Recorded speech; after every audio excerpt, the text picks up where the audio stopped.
Excited to be here tonight. So it is almost 7 o'clock. And I'm just making sure I don't have any messages of someone saying, hey, I can't get in.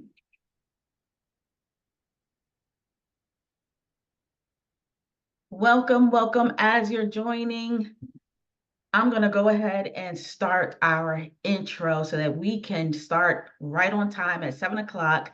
So again, I am super honored. My name is Lilita Harlem. I am the Executive Director of the Dementia Caregivers Support Program. And it is really a program, just as it sounds, to provide support, resources, education, everything that we can possibly think of for those who are supporting or helping someone living with dementia or dementia-related illnesses. So this is our second big group meeting. And so I'm really excited about that. And what an honor to have Dr. Lamb joining us. I met Dr. Lamb couple months now ago at another event and was blown away by your presentation. So I am just so honored. Y'all, we are so blessed to have her here with us today. So I am going to go ahead and continue letting people in, but I'm going to go ahead and turn it over to welcome you, Dr. Lamb, to our program, our group. And if you can just kind of tell a little bit about yourself. And then what we'll do is after that, we'll kind of switch over to you. And I know you have a presentation. Also, as she is going through her presentation, feel free to drop your questions in the chat. Dr. Lamb, again, is going to stay around even after the presentation to help answer some of those questions. She will also be providing her contact information, her website, her videos. Like, it is a wealth of information that I really, really am excited that you all are going to have. So with that said, Dr. Lamb, I'm going to turn it over to you. Yeah, so thank you for having me. My name is Brittany Lamb. I'm an emergency medicine physician. And I came online in like the fall of 2021 to help support people who are making medical decisions for their person living with dementia. So that's kind of the realm of what I do and my specialty now. I still work full-time in the ER, work night shifts, but this is really my passion and what I'm focused on kind of long-term. So I put together a presentation for you all on how to avoid the top 3 mistakes that I see medical decision makers falling into. And so it's not your fault. These are not mistakes that you all are making. It's because of the system and the way things are set up. So I like to kind of break down, I'd like to break down what I'm seeing inside of the healthcare system, because there's a lot of holes in it and there's a lot of resistance that you all are going to meet. And the more you know ahead of time, the better you're going to do. So let me go ahead and share my screen and find this presentation, and we will get started. So yeah, so can you see that? Okay, cool. All right. So that's me. I'm at work. So I've been working in the ER since 2014. And like I said, I basically keep seeing people who are living with dementia in the ER. I keep meeting them, and their medical decision makers are really caught off guard. They're really stressed and overwhelmed. And I got really frustrated at primary care doctors mainly, which isn't really fair, but I got so frustrated because I'm thinking to myself, so much of the things that they're dealing with, they could have been taught ahead of time so that they were prepared to make these types of decisions. And what I've realized is that doctors don't have enough time in the office setting, and the whole system is not set up to really help you all make decisions on behalf of your person. So it's very, very complicated when someone loses decision therapy, like how to translate that into, well, knowing when you can speak for them first off, but then how we know that I'm going to teach you 3 mistakes that I see all the time, and then how to avoid them. And then I would love for you all to kind of come into my work so that you can set yourself up on a better path. So I'm here to help you all, basically. So everything that I talk about in this training, just remember, it may not apply to your exact situation. I'm not acting as your doctor. Don't do anything with your person's care plan or medications without talking to your boots on the ground care team. Okay. I have to give my disclaimer. So I want you all to kind of just absorb this information. And then at the end, I have a written guide that you can scan a QR code, put in your email address, and you'll get a written guide that goes along with all of this. That's much more detailed than what I'm able to teach you in this like little training. Okay. So, and it's written. So all the main points that I make are written out for you. Okay. So I want to know in the comment section or in the chat or whatever, have you felt like sometimes when you see doctors, they don't actually listen to you? Like they're not hearing what you're saying, that when you go to visit with them, it's you have things that you want to accomplish, they have things that they want to accomplish, and it feels like you're not on the same page. Yeah, I mean, if I see people shaking their heads. So yeah, I mean, it's a really common situation. It creates a lot of frustration, and it makes people not trust the system, and there's so many issues, but I could talk about that for hours.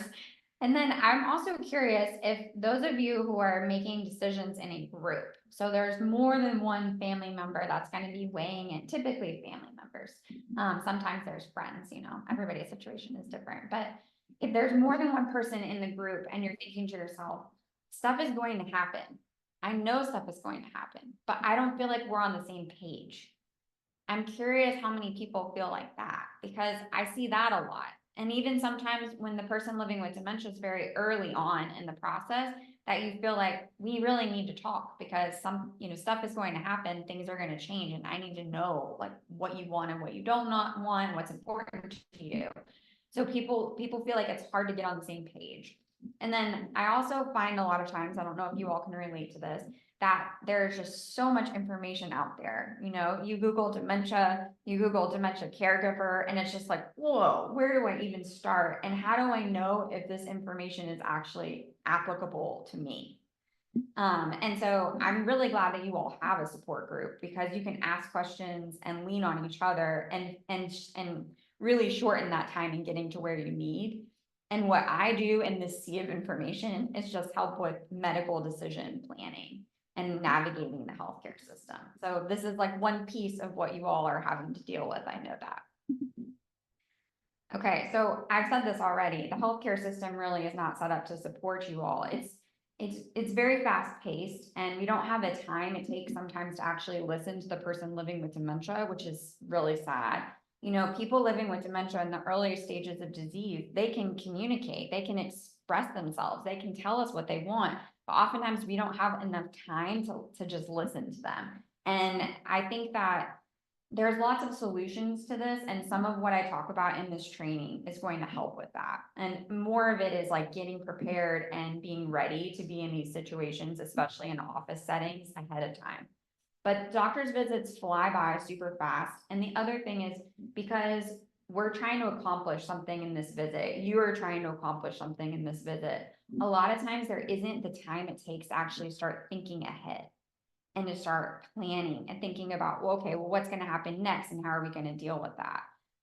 It's very, very frustrating. And the same things happen in the inside of the hospital. When people come into the hospital, we're making decisions really fast. We have to move people really fast. There's all these business interests now inside of healthcare, and it makes everything really fragmented, and there's a lot of pressure to move people really fast. And the time to actually think through and process decisions and what the options are, to learn what the options are for different care and different treatments, educate you is just not there, which is not good, because you need access to all the different options available at once. And so by doing what I'm going to teach you in this training and have this kind of foundation set up, you'll be in a much better position to be able to interact with care teams within really small amounts of time. Because I mean, unfortunately, I don't think we're gonna have a good fix for the healthcare system anytime soon. I think we have to kind of crack it on our own, and we need to come and help people online, is what I believe as a physician. I think we need to be making more content and programming and things for people to consume on their own time, because you all know what's best for your person, and we know all the options that you have available. So it's just connecting these things. And time is such a huge problem. So you know your person best, all right? You know your person better than any doctor, than any nurse, all right? So all you need is the information in order to bridge the gap between what we know and what you know. And it takes time, but I think through what I teach people, you'll be able to get there better. And you don't have to become a client of mine. So I do offer services and support to clients, but you don't have to become a client of mine to learn this stuff and to take advantage of it. Okay, so what I want to get out of this is that I want you all to have action steps that you can take practically so that you can protect your person and yourself really inside of the healthcare system. I don't want you to be as stressed out when you're making medical decisions. Making medical decisions for someone else is emotional. I mean, I don't even want to make medical decisions for myself sometimes. You know, like I feel like I might be making the wrong choice for my own self. So then imagine putting yourself in the situation where you have to do this for someone that you love, and they can't maybe now tell you what they want. It is not easy. It is, and I think that we don't talk about that enough. Like, it's not easy. And so it hurts and it's painful and it's stressful, but the more you can become prepared ahead of time about what might happen to your person, the better you will feel in the moment. I can just promise you that as an ER doctor, the people that come to me in the ER that are more prepared and have thought through some things or have had this experience before. So sometimes having the experience before will really set you up to do a little bit better. Those people feel better in the moment. And it also depends on the situation that we're in, but I also want you to be able to focus your time and energy on what's most important in your life, and whatever that means to you, like whatever you need to be focusing your time and energy on. I think that this type of planning and preparation work can really save you this mental weight that you carry around all the time. There's a lot of worry and stress about what might happen. And when you become prepared, you can kind of offload some of that stress so you can do other things. So you can free up your mental space to focus on other things. And part of that is your own life and your own quality of life, because you guys hear this all the time. Like, you have to fill up your own cup before you can give to someone else. So I know we beat you all with a dead horse talking about that, but it's true. Okay, so I want you to know what you need to do ahead of time so you can move towards being a decision maker who really feels more at peace with these decisions that you're going to have to make. Okay, so let's dive into the 3 mistakes. So this is kind of what I hear when people are making mistake number 1. They say things to me, I hear this all the time in the ER, we have the papers in place. All of our bases are covered. Or my person has an advanced directive and a DNR form, do not resuscitate form. What else could they need? Okay. And this is not your fault. This mistake is not your fault. It's because this is what you're told to do. You're told to do what I'm about to talk about. So I just want this to sink in for just a moment for you. Any document that you have to help you make medical decisions or to give you the authority to make medical decisions on behalf of your person is a tool, okay? It's not an actual plan, all right? I don't want you all over relying on advanced directives or medical order forms, and I'm going to teach you about these things in just a minute. It is 100% a mistake to think that that paperwork is going to tell you what to do in all medical situations. It's very important to think about what could happen outside of what is put in that paperwork, okay? So I want to talk about, when I talk about documents, right? There's really only a few different types of documents. And so I wanted to try to kind of clear this up for you all. And remember, if you're hearing some of this for the first time, I have a lot of detailed information inside of the guide, so you can download that at the end of this, okay? So on the legal side of things, we have paperwork called advanced directives. And then on the medical side, we have paperwork called medical order forms. So I'm gonna talk about both of these different classes of documents. Advanced directives are legal documents, okay? Why are they legal documents? Because your state, which I'm assuming, everybody live in Virginia, we think, or no? No, okay. Yeah, so your state has, I'm in Virginia, by the way. Your state has probably some sort of templated language that's been approved that attorneys use when they're drafting these documents, okay? So that's why they're under the legal umbrella. And there's two main purposes of advanced directives. One is to name who you want to make medical decisions on your behalf when you're no longer able to speak for yourself. A person living with dementia in the early stages of disease is going to be able to make their own medical decisions. Now, I'll tell you, if you're in an emergency department or a hospital, it's highly, highly likely that the person living with dementia is sick, is not well, is in pain, and they're going to struggle to make their own medical decisions, even if on a good day they're able to. So that's just something for you to realize, is that you may be called upon to make medical decisions sooner than you realize, because people can temporarily lose the ability to make medical decisions, right? Any of us could have this issue too. You get into an accident, you have a brain injury, you get really sick, you have a severe infection, you have problems with your heart or your lungs, and now you're not able to speak because you're potentially on a machine or something. So when people are really sick, oftentimes they can't make their own decisions. But so that's one main purpose of advanced directives. And to me, I'm biased. I have a lot of beef with advanced directives. That is the most essential piece of this, is naming the person who you want to make your medical decisions. If your person living with dementia still has the ability to do this type of work, like they could sign a paper and say, I know who I want to make my medical decisions, and here's why, and they could sign it, then you should make sure that you have this done. It's extremely valuable. It will help you so much when you're communicating with medical professionals, especially in an emergency situation. The other main purpose of advanced directives is to tell us or give us an idea of what a person would or would not want as far as treatment goes. And this is where I personally have a lot of problems with advanced directives. I have a blog and I've written about this on my blog. If you go to BLambMD.com/blog, you see all my different articles there.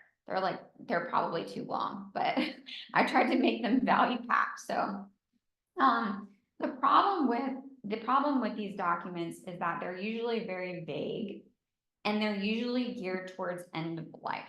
So they're telling us what a person would or would not want when we're doing everything to keep them alive and it's not working, or they're in a situation where they're at the end of their life. That's usually the language that's inside of advanced directives, which is up for interpretation. A doctor has to read it and then act upon it.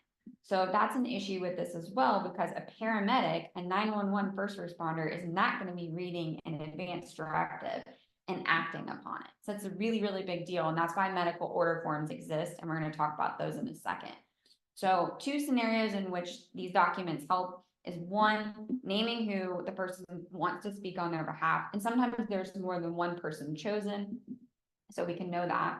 And then the other scenario is really typically when I read these documents, they tell me what to do if a person is very, very sick and they're not getting better with treatment, or they're at the end of their life, okay?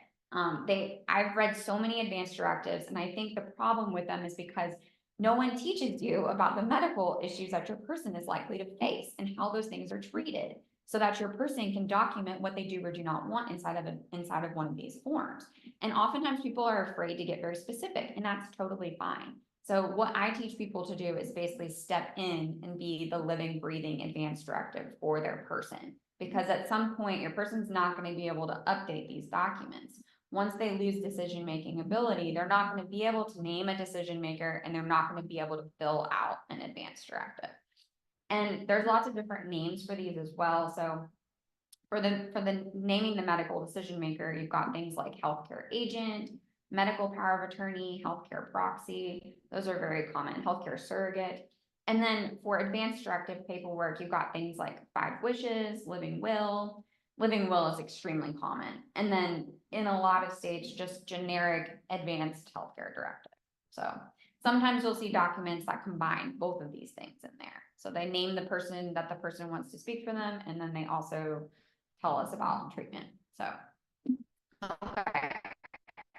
And then got medical order forms. So these are medical documents, because what happens is you or your person living with dementia has a conversation with a medical professional about the form, and then you fill it out with the medical professional. You can sign it on behalf of your person, or they can sign it, and then the medical professional signs it. And once this document is created, it's an active order that can be followed by medical professionals. So nurses, paramedics, which is a big one to note. Paramedics will follow medical order forms. They will not read and interpret your advance directive. So that is a huge deal with these. But once they're signed, they're turned into an order, and they go along with the patient. So they move with the person living with dementia, no matter where they are, in their house, in a living facility, in the hospital. They physically move with the person. They're also supposed to be in the medical record. Okay, so that's another thing. But basically what these forms do is they give us very specific ideas about treatment, and they only cover certain treatment options.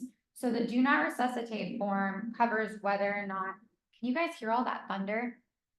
There's a lot of thunder happening here. I'm getting your weather up here. Exactly. So the do not resuscitate form, only time we can use this document. And remember when I said that it's a mistake to over rely on this paperwork? My person has an advance directive and they have a DNR. What else could they need? The DNR only tells me that a person doesn't want to have CPR. That's the only medical decision it helps me with. And y'all, we only do CPR if someone's actively dying, if they don't have a pulse and they're not breathing. So that's it. That's all it tells us. And so it's not super helpful, because most of the time that's not the decision that we're making, right? So the other medical order forms are do not intubate, which is not putting someone on a ventilator, okay? And there are situations in which someone's lungs fail because of all different reasons, because of their brain not working, because of infection, because of their lungs not working, all kinds of reasons why they may need to go on a ventilator, and they don't need CPR. So they're not actively dying. They still have a pulse, they're still breathing. But some people wouldn't want that. And it all depends on the person's values, which is something that I'm going to talk about in a little bit. So that's another medical order form. And these documents, unlike advance directives, you can do them on behalf of your person. If you have a legal right to make your person's medical decisions, either because you were named in a document or because legally you're the person that's available, right? Then you can do these documents with a medical professional. And then I'm biased. I'm on the state of Virginia's executive committee for POST. And POST is a much better medical order form because it includes CPR preference. And it tells us whether or not a person wants CPR, but it also tells us outside of a situation where someone is actively dying and they don't have a pulse and they're not breathing, would they want to go to the ICU? Would they not want to go to the ICU? Or would they prefer to not be in the hospital at all? And that is a very simplified breakdown of POST, okay? But the POST form helps us understand very quickly what a person's overall goal of care is, which is extremely valuable to an emergency medicine physician and people in the hospital. Also to paramedics, also to people in your person's living facility, if they're living in a living facility. So I put most here because there are different states have different names for this. Started in Oregon as physician orders for life-sustaining treatment. The Oregon program is like the national program now, and they just say POST. It's not an acronym anymore, but different states have different names for this in some states. So MOST is one, MOST is one, POST is another one. And your state may not have wide adoption of the form. So we're trying to spread the word about it because it is a very valuable tool in protecting people and communicating what is important to them and what they want, okay? So that is all I'm gonna say about that. I could talk about these things for a long time. So, all right. So what I want you to do to avoid mistake number one is I just want you to know whether or not your person has paperwork. and I want you to read it. And I want you to understand the limitations of it. Just realize that not everything is going to be covered. And there are lots of decisions that you're gonna have to make that are not gonna be like specifically listed. And so I want you to realize that these decisions you can start learning about and planning for it ahead of time. Okay, so these are some of the decisions that are not gonna be in this paperwork, okay? And things like whether or not your person still goes to see specialists, what types of testing are okay and not okay. Like think about like colonoscopies and mammograms. People ask me about that a lot. Whether or not they should have elective surgeries, like do joint replacement, do cataract surgery, whether or not they should have surgeries for big deals, you know, and it all depends on the person and their situation, how they've been living, what their goals are, what medications they take. That's something that you all have control over once you're making their medical decisions. Medications are a big deal. And then things like when they come to the hospital. So are they always going to come to the ER? Is there a time where they shouldn't come to the ER? And then if they come to the ER, are they going to stay in the hospital or not? And it usually depends on the situation, but you all have control over this. The other thing is setting their goal of care. And I'm gonna talk to you a little bit about goals of care in a minute. But your person's goals of care are highly unlikely to be listed in their advanced directive. And if your person's early on in the disease, you could consider crafting and helping them create their advanced directive so that it does include some of this stuff, if you feel comfortable with that. And if you're educated and you feel informed, you could do that. So I want you to take action. I want you to find your person's documents. I want you to read them and see if there are holes. Just be open to it. And now some of you may be saying, but what if my person didn't create any documents? Okay. And that's fine. That's okay, because you just have to have a legal right to make their medical decisions. When they no longer have decision-making ability, whoever has a legal right to make their medical decisions is going to take over. So if your person had a guardian appointed by a court system, that's the first person that would be able to speak. Then it's usually a spouse, as long as there's no divorce proceedings. And then it's adult children. And then if there's a living parent, and then siblings, and then down in blood relations from there. Virginia even has written in its in our state like statutes that we can call upon friends if we can't find anybody. So there's usually, not always, but there's usually someone who has a legal right. And so you don't have to be named as a medical decision maker to stand into this. I once had a client who worked with me and she was like, my mom never named me on paper, but her mom's spouse passed away and she was the only child. And I said, Winnie, you're the decision maker. Like, you own it, girl. Like, it's you. So anyway, this also happened to one of my clients, Janine. So her husband didn't have any advanced directive paperwork and she was very concerned about that. And you don't have to have advanced directives in order to make medical decisions on behalf of your person. Okay, she was married to him, so she was able to step into that role. Okay, so mistake number 2. This is what people say when they're making mistake number 2, which again is not your fault. This is just the system, the way things are set up. We never talked about this. We never discussed it. I didn't realize there would be so many options. I haven't even had time to stop and think about that. These are very, very common things. So what I want you to remember from this, you know, 1 is documents are tools, not a plan. But 2 is like, what is the key to avoiding stress when you have to make someone's medical decisions? And the key is your person's goal of care. All right. Knowing your person's goal of care now and when it might change. And that is an individual thing. And this is something that you are not going to get help with likely from your person's doctor. A lot of doctors don't know how to talk about this, to be quite honest with you. They don't know how to talk about this. And I have to tell you, I had to teach myself how to talk about this because it was starting to hurt me that I felt like I was doing things to people that I didn't know if they wanted it. And so I had to learn how to have conversations like this. No one taught me this. I did not learn this in medical school. And I've been practicing in the ER. I've been in attending since 2017, but I've been practicing exclusively in the ER. That's when I started training in residency since 2014. No one taught me how to do this. And so I don't think I never saw a primary care doctor really do this when I was in training either. But this is how we make medical decisions. We make medical decisions based off what the person's overall goal is. And then we're not teaching you how to figure out what your person's goal is. So if you want to watch a full training that I put together on goals of care, because I do teach, I have an online program that I sell to decision makers, and goals of care is like the root of it. And I teach all these different medical conditions that your person's at risk for, and I teach the treatment options that go along with each goal of care. But I did this presentation for Steve Gurney. I think it's like the Positive Source book on aging. And if you Google Brittany Lamb goals of care, that presentation will come up and you can watch me teach this because I taught it for like 45 minutes. So it's a big topic, it's important. So I'm just gonna highlight, and I also do have more information in the guide that I'm sharing with you at the end of this.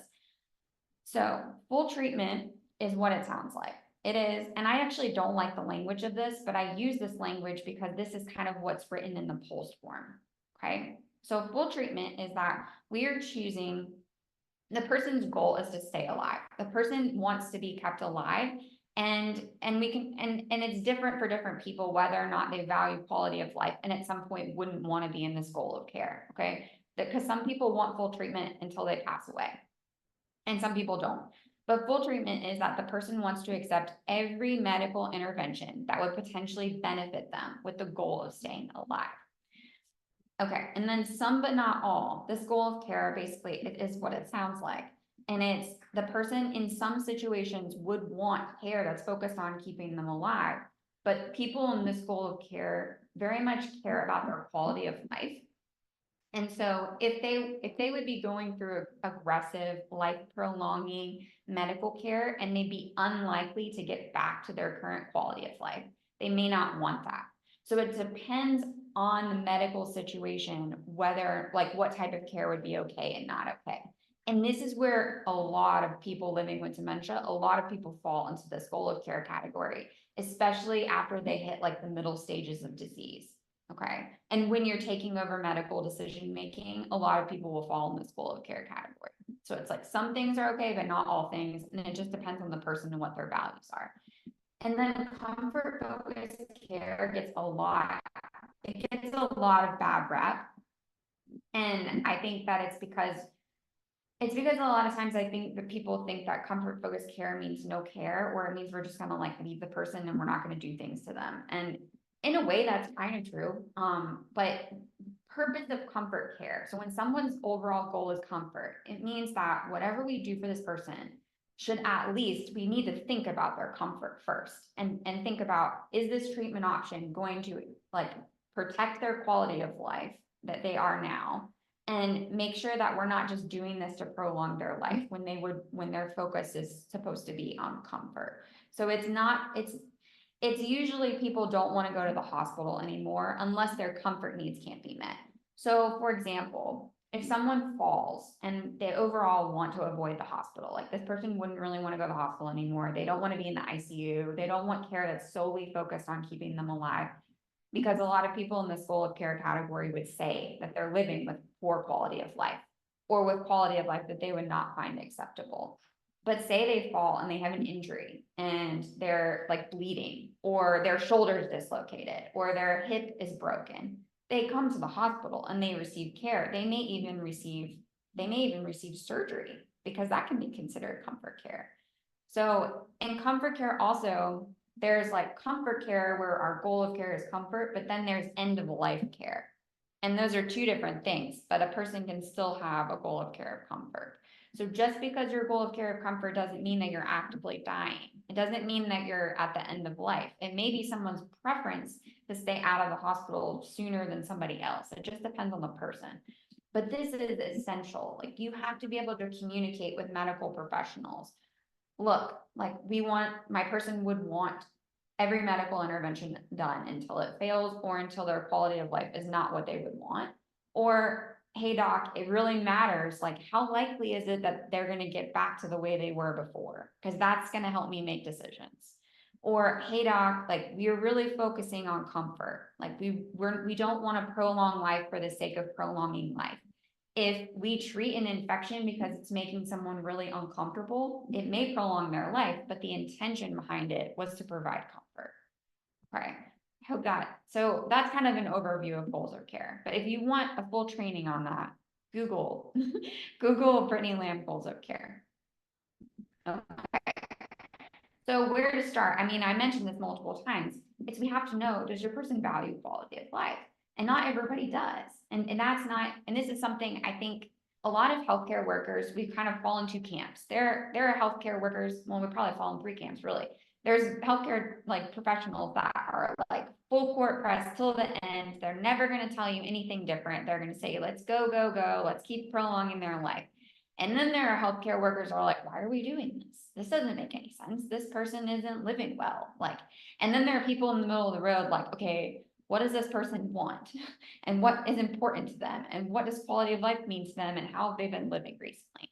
So in order to determine what your person's goal of care is, you have to know if they value quality of life versus length of life. And what does it mean to them? Like living versus being alive, being kept alive. Okay. Have they ever shared any of that information with you? That's the first kind of thing that you need to answer. And usually that's a yes or no question. And then the next thing is a little bit harder, and that is in discussing and defining what living well means to your person. And so I tell people to do this and to actually write it down. It's helpful. It's helpful to know what living well means to your person so that you can look back at it as things change for them. Because unfortunately, the diseases that cause dementia, we don't have cures for them. And even though we have some medications that can help with symptoms, and they're developing medications for very, very early disease, we expect that people living with dementia are going to have a change in their life. Their quality of life is going to change. And so it's important to identify what living means to them, what living well, what a good day looks like for them. So it is a big mistake to not look at overall big picture, what this means to your person, like what matters most to them, right? And not defining their goal of care is a mistake, and it's not your fault. It's not your fault. And I think a lot of times we skirt around this topic, especially in the hospital, because we do not have enough time. And palliative care will get called to do these conversations, and they don't have enough time. And so it's like no one's doing this work. And so I think with you all having access to some of this information, you can start to think about this and process it on your own time. So resources for this, I write a blog. I already mentioned that. I have an article on like the 4 steps to have a goals of care discussion. I have another one that's all about like why you need to be able to communicate goals of care to the medical care team. And then having a discussion, another really good resource is the Conversation Project. So I recommend that. I recommend those things for you all as well. Okay. So, you know, when you're doing this, when you're having a discussion about quality of life and goals of care, whoever is going to be involved in making medical decisions should know what the goal of care is. Like everybody should be on the same page about that, because otherwise there's going to be arguing.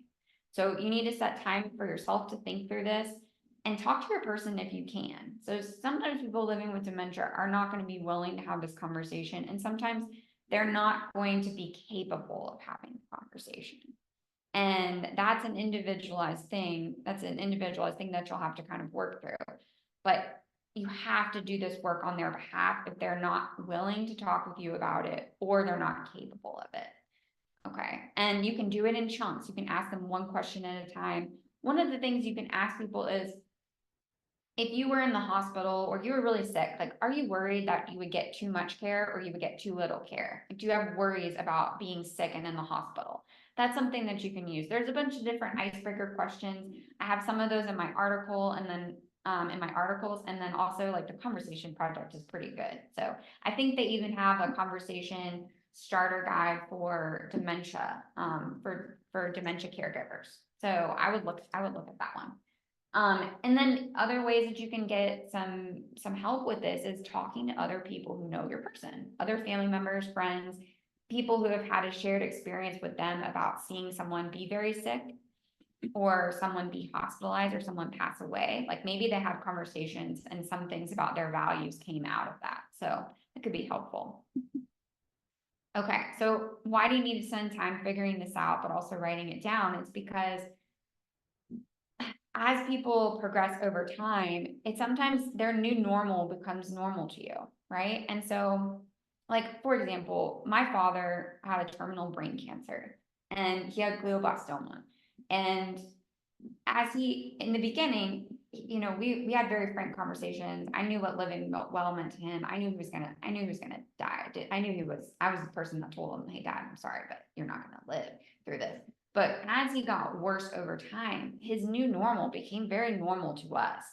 And it's only after a long time since then that I've been able to think back and be like, wow, like that my dad was not the same. Like his quality of life was really bad. Like, and it just became normalized to me to see him like that. And of course, this was a rapid progression. This was only 18 months that he lived. So it's very different than what you all are facing. But if you don't objectively write this down, it can create problems for you in the future when you are trying to see whether or not the goal of care can change. The other thing I do want to put a plug in about this is that just because a person's living with dementia doesn't mean they can't have joy and meaning in their life. And so we have to also think about, okay, well, what would they say if they had a healthy brain? What would they say about the way that they're living right now? And you have to kind of think about that when you're updating goals of care. Like they may have a different opinion now, and you're able to learn on their behalf and apply who they are to you to their current situation. And this is why healthcare professionals are going to really struggle to do this with you, because we don't know your person like you do. Like you know them, we don't know them. We just know medical stuff. So it's important to write it down. It will help you over time to have a list. And then you go back to this list. Well, mom said, or I knew that mom like really wanted to be able to walk, or she really wanted to be able to say thank you, or she wanted to be able to smile and listen to music or read books, like whatever it is, like brain dump out what living well means to them. And if they can't do that, work with you. It will serve you in the long run.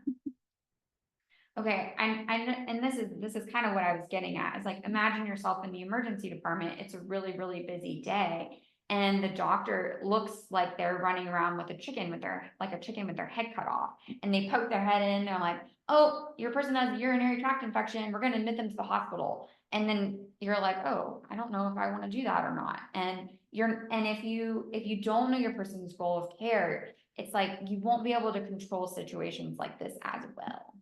And these things can be thought out. You do not have to just agree with us. You don't have to agree with us. You can ask questions. You can say, wait, hold up. I know you're busy, but you got to come back here when things are less crazy, because I need to talk to you about this. I work night shifts, and I've been thinking about it recently. I worked 18 out of 18 nights. I worked 14 of them. And it just was weird the way my schedule worked out. And I saw multiple people living with dementia. And I don't think I called any one of their decision makers, y'all. I didn't have time to call them.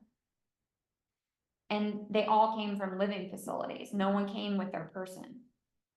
And like, that's like, I'm like kind of confessing my sins right now, because I feel horrible about that.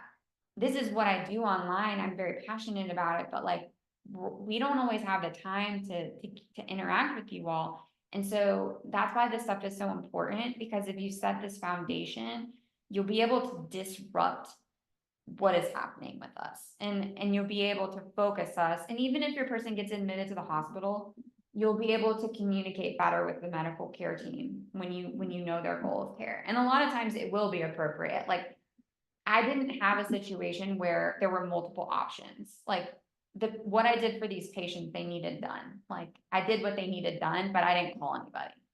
Like, I made the choice. I made the medical choice, and I did it. I mean, I think I did call like a couple people, but they didn't answer. So it's really, really tough. And so, I feel badly about it. I feel badly about how like vulnerable people are when they're living with dementia inside of our ERs and hospital. You all need so much more information than what you are getting. And so that's why I'm here. Okay, ooh, fast forward. Okay, so mistake number 3, okay? And this is the last mistake, y'all. You can do this, okay? So the mistake number 3 is what I hear people saying is, this information's all on the computer. I didn't know they were having issues with X, Y, or Z. I'm not sure why they're taking that medication. I don't know. I'm not sure. I didn't even know this could happen. Things like this. And mistake number 3 is not taking ownership of your person's medical history. And when I say not taking ownership, it's not just knowing what conditions they have. It's starting to ask questions about and learn about what might happen because of those things. And so when we take ownership of our own health, we know what we all should know what medical problems we have and what medications we take and why we do those things and why are we focusing on this? Why are we treating diabetes and high blood pressure and cholesterol? Because we know they can cause problems. And so ownership means not just having a list, it means like becoming a bit educated about these issues and how they can change over time. So the mistake really here, again, it's not your fault. This is the way the system is, and you're not getting access to education because we don't have time. And what I want you to take away from this, remember, there's like 3 main things. It's your documents, any documents you have are tools, they're not a plan. I want you to remember that you have to set goals of care for your person and know when they might need to change. And this is the other really big thing here is that what is going to happen to your person living with dementia from a medical standpoint is highly likely to be foreseeable. Like we know what is likely to happen. We know the most likely things that will happen. And there's pieces of the puzzle that come together to equal your person's risk. And so it is the fact that they are living with dementia in their brain, the fact that they are someone who is aging, and the fact that they're living with whatever medical problems they have now or they've had in the past. So their medical history, the fact that they're aging, and the fact that they're living with dementia. This all comes together and tells us the person's risk. It tells us what decisions you are most likely going to have to make on behalf of your person so that you can think through them ahead of time. So if you want to be prepared and confident as your person's medical decision maker, the real first step in this is creating a list. So it is gathering and organizing your medical history for yourself in a way that makes sense to you, in a Word document that you can print out on a note card, on a Google spreadsheet, like however this is going to be easy for you to access and update over time. It's extremely important. Okay. Do not rely on the computer. Do not say, well, it's in the computer, because oh my Lord, the computer is not accurate. The computer is, and what's entered into the computer is by people who are running around with the chicken with their head cut off in doctor's offices, in the hospital, in the ER, full of errors. Like I can't even trust the computer. I want a medication list. Like I tell my patients this all the time, like, oh, you brought me a medication list and it's updated. Thank you. I'm like, oh, thank you. Because the computer is full of errors. And then what if the nurse got pulled away and, he or she had to go do something else and they didn't have time to update the medications. And now what I'm seeing in the computer is not even accurate. It's extremely powerful. For multiple reasons. So for you, one of the biggest benefits of doing this exercise in gathering and organizing your person's medical history is that it's going to make you feel less guilty. And so when you see the medical history your person has, you're gonna start to hopefully understand that puts them at risk of things. And when things happen to them, it's not your fault. So things are going to happen and it's not your fault. Okay. All you can do is be prepared for what is most likely going to happen and have an idea about what's okay and what's not okay based on your person's goal of care. So I hear one of my clients that I worked with was like, I feel like now that I've done this work and I've planned and I'm prepared, that I can like live again and focus on being in the moment with my person. And I realize that things are going to happen and that I'm just going to do the best I can when they happen. And now I'm prepared and I have a plan. So it's extremely beneficial to you to do this work. Also, the care team is going to be able to have better conversations with you. So just think about me as an ER doctor.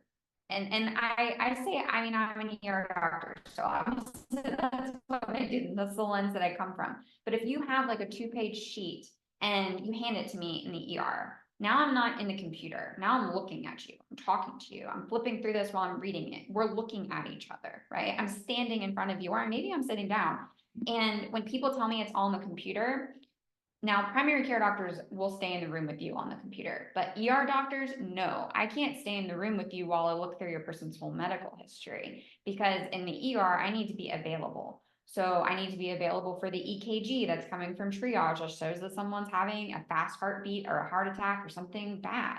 I need to be able to talk to ambulances. The paramedics call us and they ask to talk to the doctor. Sometimes we have overhead pages about a trauma coming or a stroke patient that just arrived. So I can't be in your room looking through medical history. And by you having this organized, you're gonna be better at having a conversation. Yep, I knew my person had that. And I can tell you in the moment, okay, like this is what I'm concerned about, and this is what I think we should do. And these are the tests I should run. And I kind of think your person might need to stay in the hospital. And then immediately you can be like, no. Or you can be like, yes, that's what I want. Or actually, I'm really here because I really need help with this, you know? And so it's extremely helpful. It will help you in the hospital setting 100%, 100%. And it will help you in the office setting as well, especially if you're going to see a new specialist. They're also moving fast. So, and then how it helps your person is because when you understand their medical history and understand what it's going to set them up to be at risk for, you're going to be able to make better decisions for them. You're going to be able to speak on their behalf and make much better decisions. It will help you know what's okay and what's not okay. So how do you take action? So to gather the medical history. And so I have 3 steps that I want you to use to gather and organize your person's medical history. The first place that you want, and this is easy. This is little medications your person's taking. You write them down, and then you write down next to it why they're taking it. If you can't write down why they're taking it, you have a little bit of homework. You got to figure out why they're taking the medicine. So you can go on Google. That's totally fine. You can go to see a pharmacist, and they should be able to help you know, because they're much more accessible than doctors in some situations. So you got to know. And I get so frustrated by medications because they harm people when not taken the right way, when missed, or when you just keep adding medications to treat another symptom of another problem. People living with dementia become fragile medically, and we really need to make sure that every medication that they take has a purpose and that it's benefiting them, and that it falls within their goal of care as well. So you have to know what meds your person takes, and you got to take ownership over this, because I can't tell you how many times I see people in the emergency department because of medications. Like the root problem that they're there is because of medication issue. Like if they hadn't taken the medicine, or if whatever hadn't happened, they wouldn't even be in the ER. One of the most common examples of this is when people get dehydrated, when they're not eating and drinking as well, and they're still taking their blood pressure medications. And then their blood pressure is low. Now they're not getting blood flow to their kidneys. Now they're getting a kidney injury. Now they're not metabolizing their blood pressure medicine. And then they pass out, you know, or they fall because they're dizzy. And then they fracture their hip or something, like, or break their wrist or break a rib. And that sets off this whole cascade of things that you don't want. And so this is like, pay attention to their medications, including over-the-counter stuff too. Over-the-counter and supplements. Okay, and then 2 more places to look. Look at the doctor's notes. You know, we have access to all this information now, because it was like a few years ago where they told us, hey, everybody's going to be able to see your notes now. They don't have to request them. They're going to have access to them in their patient portal. And you know what happened? We were like, uh-oh. We were like, okay. And I think it's a great thing, really. I do have a problem with people's testing coming back in the ER before I even have time to look at it. And they're like asking the nurse why their labs are abnormal, and the doctor hasn't come to talk to them. That I have a problem with. And sometimes the imaging coming back too, and they're like reading the test results and before they even get talked to. And that's just a matter of, we can only be at one place at one time. So, but look at the doctor's notes. The primary care doctor's note will list out all of your person's major medical problems, like the things that they're tracking over time. And then surgery notes will tell you, you know, Well, they'll tell you what surgeries your person's had, okay? And then specialists, they'll really dive deep into what your person's organ problem is, because most of these specialists are working on an organ or a system in the body. And they'll tell you what your person's problem is and how severe it is and kind of what their plan is going forward, what they've done for it, what their expectations are. There's a lot of information in the notes. And I think sometimes they're a little bit hard to understand. But reading them is important, because then you can ask questions about what you don't understand. And that's something I should tell you all too, is I have a Facebook group for anybody who's on Facebook. If you ever have like a general medical knowledge question about something related to dementia, you can ask me questions there. And also, if you connect with me via email, you can email me questions anytime. And I reply to all of the emails that I get eventually. I try to do it as fast as I can. And then also the hospital discharge summaries. So if your person has been hospitalized, if they've been hospitalized, they could be hospitalized for the same thing again. And sometimes hospital issues put you at risk for another issue. So read the discharge summaries. And again, like, what were they in the hospital for? What happened to them when they were in the hospital? This is part of their medical story. It's going to help you organize things. Okay, really, really important. Okay, so recapping real quick. So action step number 1 is we're going to avoid the mistake of over relying on paperwork. You're not going to do that. We're going to read paperwork if we have it. We're going to find the holes in it, and we're going to realize the limitations of it. And if our person still has decision-making ability to be able to understand what these documents are, what they mean, what they would mean for them, we're going to think about talking to them about doing these things, about creating very good advanced directives that talk more about maybe their goals and what living well means to them. That would be helpful as a physician to read, to help you all, the medical decision maker, be able to know what's okay and what's not okay based on what they write about what's important to them. And definitely who they want to make their medical decisions. Extremely, extremely important. So read the paperwork, understand the holes.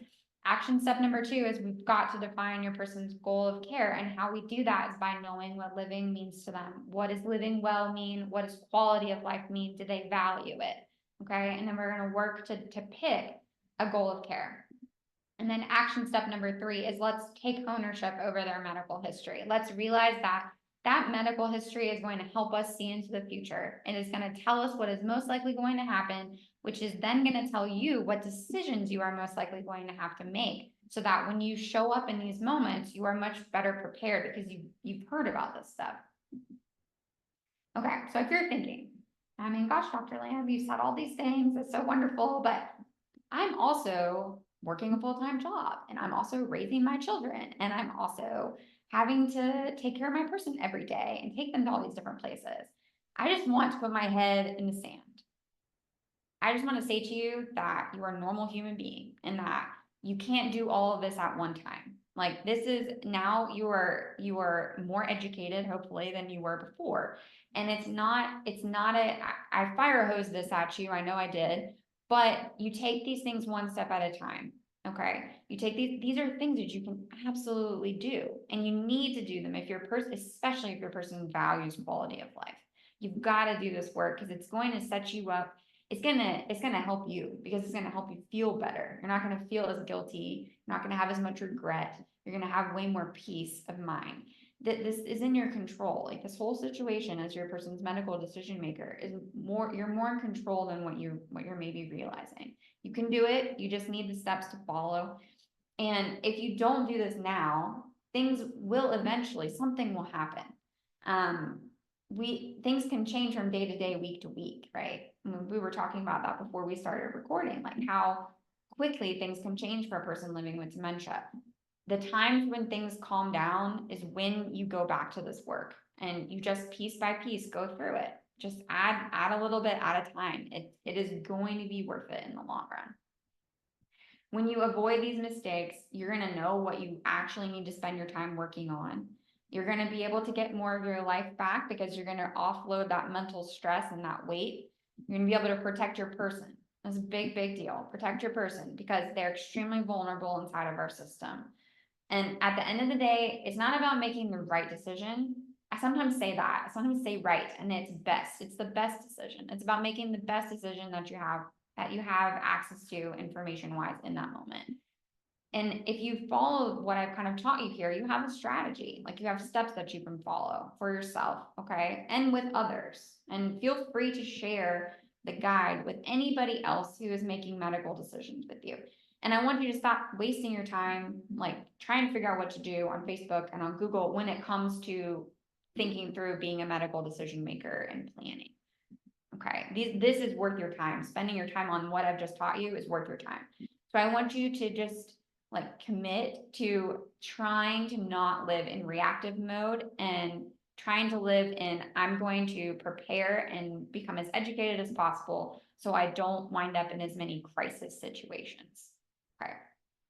Easier said than done, but just let's be a sponge, let's be willing to learn, and let's be trying to avoid crisis decision making.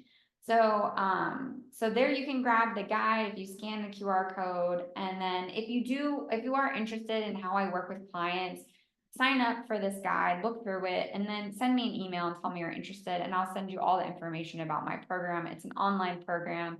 You never lose access to it. And then I look over your person's medical history that you gather and organize. And I tell you what you need to pay attention to decision-wise, medications. I basically like kind of hold your hand through this whole planning process. So if you're interested in that, you can ask questions about it if you want to, but you can also just send me an email. So, okay. What now? Do we have questions? Let's see. That has been so much. Let me spotlight. Do you still want to keep your screen shared for now? I don't, if people want to scan the QR code or take a Okay. picture of it or Okay. something. Okay, so we'll keep it up. So yes, this is excellent. Any questions? If you do, you can just feel free to go ahead and unmute yourself, ask any questions. I know I have a question while others Yeah. are thinking through it. So, we get this all the time in our Facebook group, and I actually have experienced this myself recently. What advice do you have when it comes to fighting the medical professionals who are stuck in their own bias? So I'll give you kind of a recent example. Um, is that, oh, someone's battery's dying. So a recent example that we experienced with our loved one is we found a mass. In cleaning her, we found a mass on her side, and went through the steps, went through the primary care doctor, who then ordered a CAT scan, which really was of no real benefit because we knew we were going to need an MRI.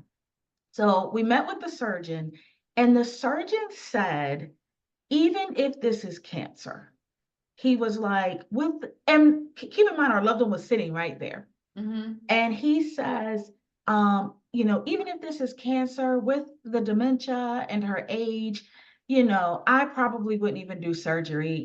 For us, if it were me and you, I would do it. But I mean, for her, I probably wouldn't do surgery. I mean, the dementia itself is probably going to, be more harmful anyway. And this particular surgeon is like highly top rated in the area.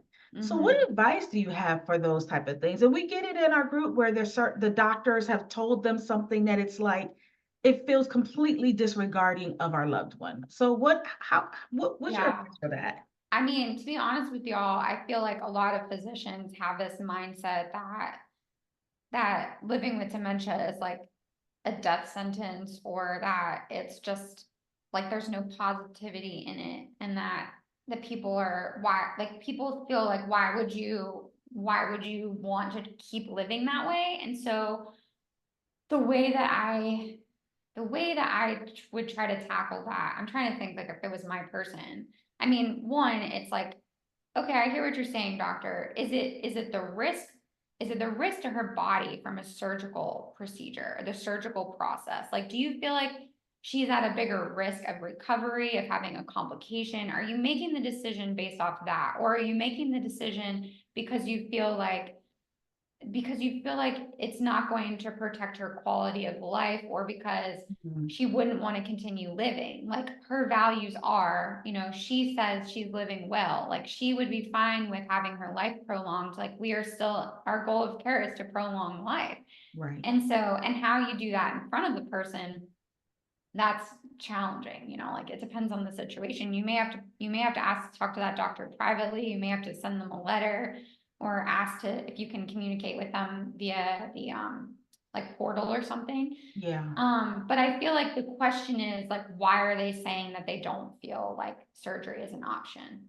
And is it truly because the risk to the person based on their age or their medical history, like they really don't feel like it's safe to do surgery? Or are they making that decision because the person's living with dementia and they're biased towards doing less care? Okay. And I mean, that's what I would say to them. Like, hey, I know we all have our bias, but like, my person has these values of quality of life. They would say they're living well. They would want their life prolonged. Like, Yeah. and so, and it's, we have to speak as when our person is still able to make decisions, it can be challenging because there's not the time to process that within the office setting. So I do find, even when people are able to make decisions, sometimes the not maker, because they're like family at that point. The advocates, caregivers are there kind of speaking because it goes faster, because you feel that way. So it then sometimes can make us think that, oh, this person doesn't make their own decisions, when in Makes sense. fact they can. Yeah. So I think the more communication up front, I think sometimes that can be helpful too. But when you have an interaction like that, it's also, the other thing is, when you're looking for specialists, you might ask, like, does this person have a personal experience with dementia? Do they understand this? And how do they see and care for a lot of people living with dementia? Because just the surgeon, like, surgeons don't have great bedside manner. That's a generalization, but it's something that a lot of people say. Yeah. Um, they're good at operating, and that's why they have, they have good outcomes and things like Yeah. that. So that's why they're rated highly. But they may not have an interest, they may not have personal experience with it. And so that might be part of it too. Okay. Thank you. No, I will definitely use that wording. So I appreciate that. Yeah. We do have some others in the chat. So we have from Yvette, is power of attorney not necessary to make decisions for a parent? So it depends on the situation. So there's different types of power of attorney too. So you want to make sure that the power of attorney form that you have, if you have one, is medical. So it specifically says that you're able to make their medical decisions. So medical power of attorney, healthcare surrogate, healthcare agent, healthcare proxy. There's all these different names for this role, and like the name of the form even.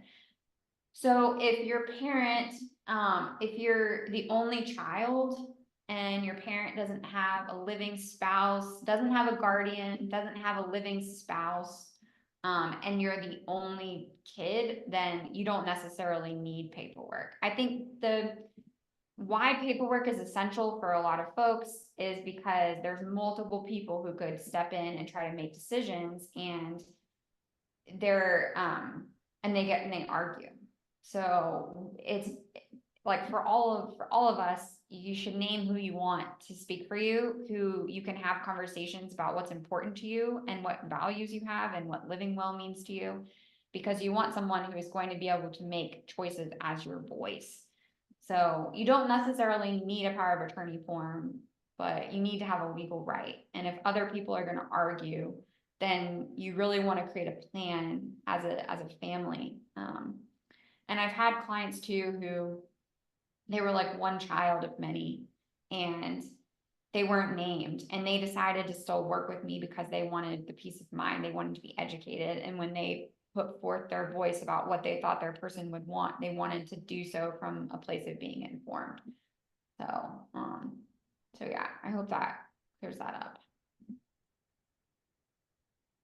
To add to that, just one point. So now what if it's the caregiver, it's the person being cared for that's not making good decisions in their state of dementia, where they may, like you mentioned earlier, sometimes they can make good decisions, sometimes they can't.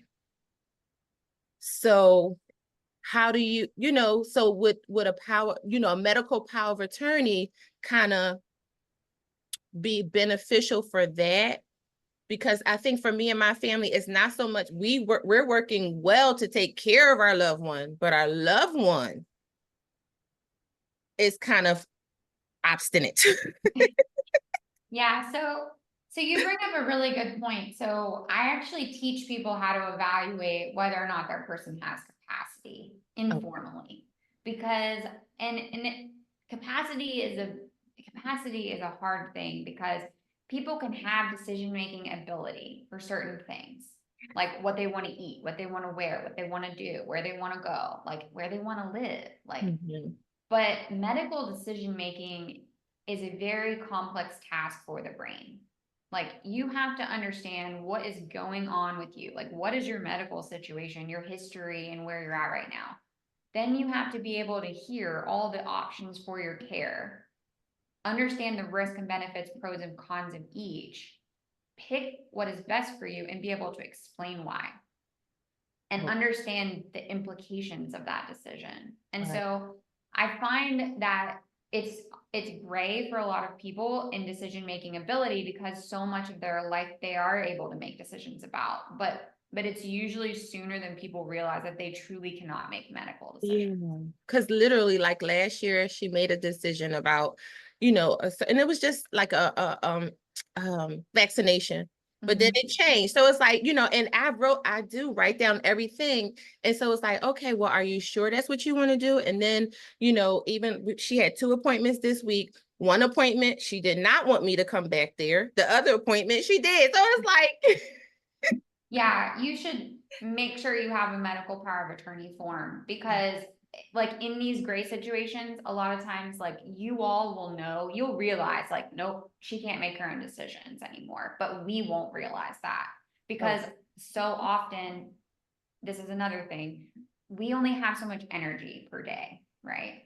And so when you go to a doctor, like, I feel like most of us kind of get a little ramped up, like we get this little jolt, pep in our step when we go to the doctor, because you're like, what are they going to tell me? Is my blood pressure going to be normal? What's going to happen? And so people can oftentimes like really pull themselves together for doctor's visits, and they can have conversations that seem very normal. But the problem is that they can't retain the information to then to truly be able to make decisions. And so you need a medical power, you should have a medical power of attorney form. And I bet that she's still, like, based on what you just shared, it's likely that she would still be able to do that document. And that is going to help you when it gets gray and the medical professional doesn't realize it, but you do. And then you tell them, like, she's lost decision-making capacity, and this is why. Like, these are all the things I'm having to do for her, and these are the types of decisions that she can't remember that she's making. Right. So, yeah. Thank you. And Dr. Yeah. Lamb, would you say, even if a person doesn't have the medical power of attorney, I know in my case, I'm listed as the person, like on all her doctors, I'm listed as the person that discusses her medical information with her. So would you say, as long as, even if maybe while a person is trying to get the medical power of attorney in place, would you recommend, at least to your knowledge, hospitals, doctors, at least just have yourself listed as the person that they can talk to?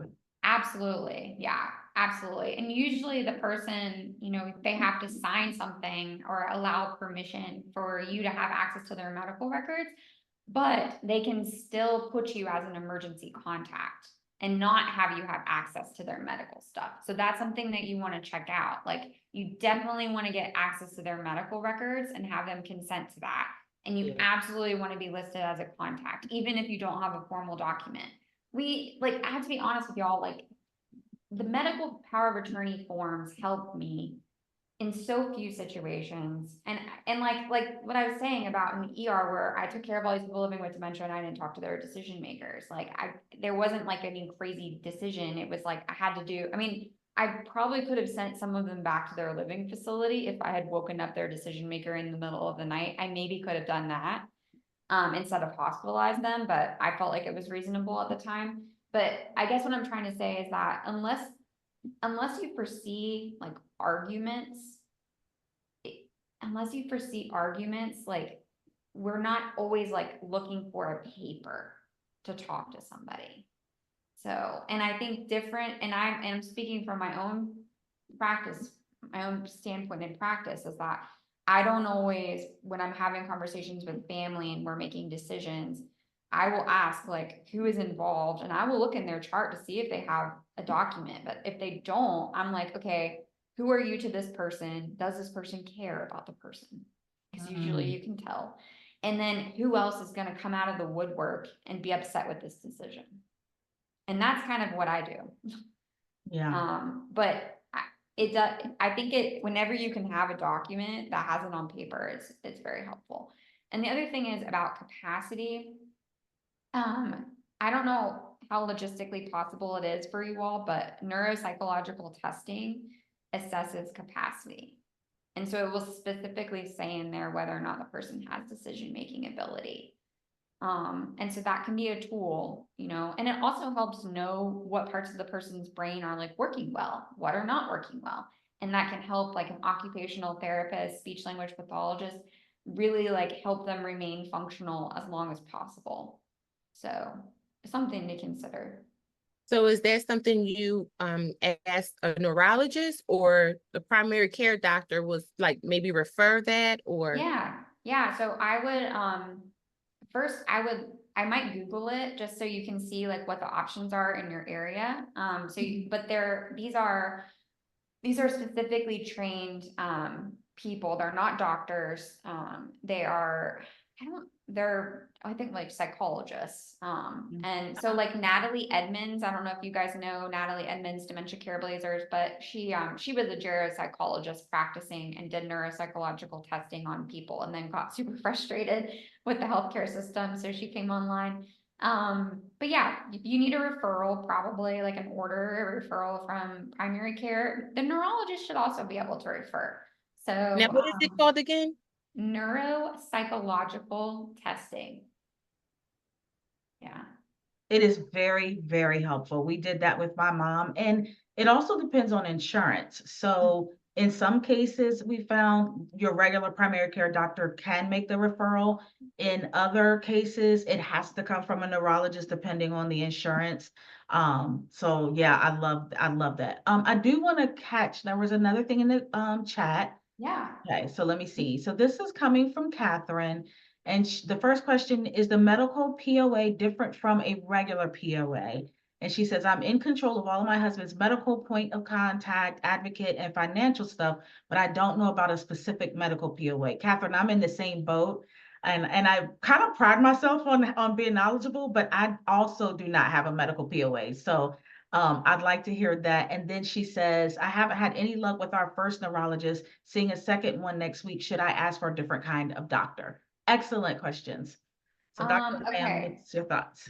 Yes, so no, they're not the same. So there are financial powers of attorney, and then there are like durable powers of attorney, which can give different things, and which can give power when a person's incapacitated in different ways. And so you have to read the document that you have. If it says that you have the ability to make healthcare decisions, then you're okay.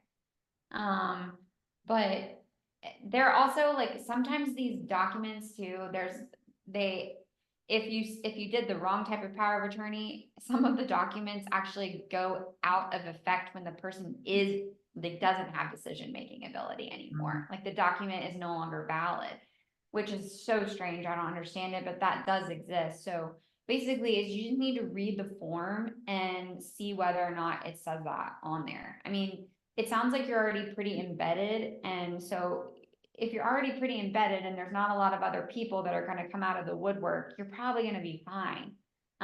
It's just if there's going to be arguing or someone's not going to trust you for some reason, then you would want to have a document. And it's better to have than to have not. But yeah, not all powers of attorney forms are specifically for healthcare and medical decision making. These documents also, when you read them, they'll say on there like what you have the power to do. Yeah. Like the ones I read a lot because I work in Virginia, so I read like the state templated form. It's like, it's horrible. It's not helpful at all.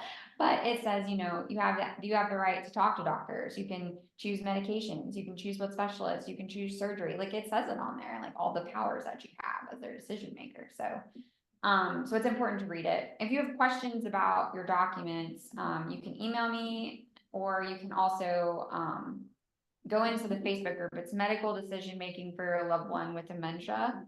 And you do have to agree to the group rules, or you'll get immediately declined. Just so people know that. And then the other question that you asked was, we didn't have luck with the first neurologist. We're going to a second one. Should we ask for a different doctor? So I think I need more information, because I don't know how to answer that. Like a different type of doctor, like. Well, so my husband was diagnosed with mild cognitive decline in 2017, a few years after his stroke, and there was no intervention, no follow-up. And then he was put on dialysis 2 years later. So it was kind of a whirlwind, but it took up till now to ask for a neurologist and actually see one. And all he said is, well, he has mixed dementia and his brain, it has less volume, and that's it. He couldn't tell me anything more. And so I'm totally disappointed. I'd like a diagnosis, because I still don't have one for him. So that's why we're seeing a second opinion, which Okay. required a referral. So I'm just wondering, I don't think my insurance has, they're not very good in this area at all. So I'm wondering if I need to go outside, but I guess I'll see after this appointment. Yeah, so I would say to this, like, when this is another reason to ask the neurologist's office, like, how many people do you take care of living with dementia?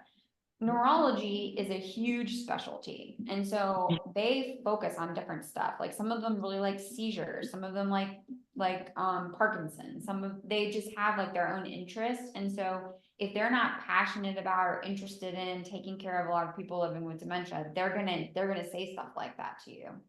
Okay. So I would maybe call and just kind of see what you think. And then, and that's another reason why it can be helpful to join like local support groups, because then you can ask each other, well, what neurologists are you seeing, and are they good or not? Like, do they help you or not? Doctors don't know the resources to send people. They don't know unless they're interested. And Right. I would say, I would ask for neuropsychological testing, because that can help you come to a diagnosis of which disease it is. And you mentioned stroke, so there's almost certainly a component of vascular dementia going on. So yeah, they had they kind of slapped that on after long story, but after this, a lot of different episodes of this and that. And but that was just because, but the 24 hours before, they said we can't label him with anything. So it's just kind of been, I don't know, they kind of just brushed him off. But so I'm hoping that right now they say vascular dementia, but because he had a seizure in October, and they kind of brushed that off too, saying, oh, don't worry about it. But now he doesn't talk and this and that. So yeah, it's just, I would see if you can. I don't know if they could do neuropsychological testing, like logistically. But I would ask about that. okay, thank you. Appreciate it. Yeah. Yeah. And you should connect with me via email, because there's a lot of medical stuff going on there, so I could probably help you. Yeah. Yeah, that's what I was going to suggest too. Definitely shoot Dr. Lamb an email. We have to have advocates, everyone. I mean, every platform I'm on, every, seminar, everything, it's the same type of issues. And it's just so unfortunate that there's so much bias against, number one, aging just in general. And then when you add dementia and dementia related illnesses, I mean, exactly what Catherine was talking about, like, it's just nonstop. So I love that, we are creating the support for one another. And that Dr. Lamb, that you're even saying, hey, email me, join my Facebook group, ask your questions. That's so just wonderful of you to do that, because like Catherine said, like, I'm sure I could speak for like a lot of us. I think there's about 2,100 in the Facebook group, and majority of the questions are all the same. You know, Yeah. it's hard to find good, solid people who actually care about what's happening to our loved one. Yeah, it's hard too because I love like the medical side of things, you know, and it's easy for me to explain this stuff. Like I have lessons in my course on stroke and like all these different medical issues that people have, but I do charge money for my services because I analyze the medical history and I provide all of this expertise and access to me. So I want to do this more, and hopefully I'll be able to make some more money and be able to give away more of what I do. But I try to help people. I try to help people for free as much as I can. It's just I also find it's hard to, as physicians, to come into Facebook groups and to see the question and you have like this snapshot and it's like I need so much more information to be able to help you. And so that's another reason why I built my program, and so that I could do that with people. Yeah. So, Yeah. And Sherry, yes, I agree. This is awesome. The information is helpful. And, you know, I will just emphasize, if you have the means and abilities to tap into Dr. Lamb's program, it talk about just taking the stress off your shoulders, right? To be able to have someone evaluate, guide you, help you make decisions based on putting everything together. You know, if you can make room for that, it is probably one of the best investments that you'll make as you deal with your loved one that has this illness. So I can't stress that enough. You know, certainly we appreciate the donated time, but like you said, it's really hard to get really specific nitty-gritty information. And so again, oh yes, Catherine said, where's the info for the link? I'm interested. So can you all see the screen with the QR code? If you scan that, right, Dr. Lamb, if they scan that, that's gonna take you. yeah, so that will take you to a page and then you just enter your first name and your email address, and then it will send you an email with this guide that I've created that goes along with this training. And then you'll be like in my email world. So basically you can hit reply to any email that I send you. I'll get that. And if you're interested in my program, it's called Make Your Plan with Dr. Lamb. I'll send you the link for it so that you can look at it. So, Yeah. Yeah.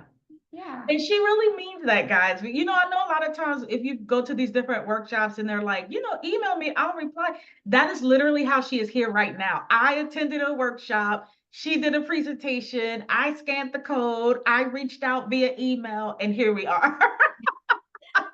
So she really is good about getting back to you. So definitely hit that QR code, get connected, get the guide, which is very, very good. And I think we're going to go ahead and wrap up. Are there any more questions, comments before we kind of wrap up? This was awesome. Thank you for having me. Awesome. So once again, Dr. Lamb, I am so honored and appreciate you giving us your time, your expertise. Again, I encourage everyone to reach out. Those who are watching this, of course, not live, you're watching after the fact, you will see all of the links there in the notes. So definitely you can click those links to reach out for our support group as well as to get to Dr. Lamb, but definitely reach out. Oh yes, Catherine missed. Okay, so no worries. You'll be able to get I will be sending out the recording of this. So Catherine, you'll be able to it's definitely some great information, but definitely make sure to just follow up and we'll continue on this journey, helping one another and supporting each other. Yes, if there's ever any medical situations, you can always ask me. Maybe I should you can tag me in the Facebook group. Okay. Yeah, you can tag, it's at at Brittany Lamb MD. So if there's any like burning medical stuff, you can just tag me, and I'm in a few different Facebook groups. I do my best, but I think I'll make sure. I think I may have invited you, but I will circle back and just make okay. sure that I make it front and center for you, because that would Okay. be awesome. That would be Yeah. awesome. Yeah. All right. Well, thank you all. Thank you for joining this evening. And like I said, those who registered, I know there was about 50 that registered. So a lot of people are going to get the direct link to this through. I will send out an email to those that registered. But again, as this gets shared and as you're watching this, definitely click the links and you'll be able to get even more information. So thank you so much. And thank you once again, Dr. Lamb. You are so welcome. Thank you all for having me. Go do something fun and relaxing, 'cause this was like a lot. Yeah. Exactly. Have a good night, everyone. Bye. Bye.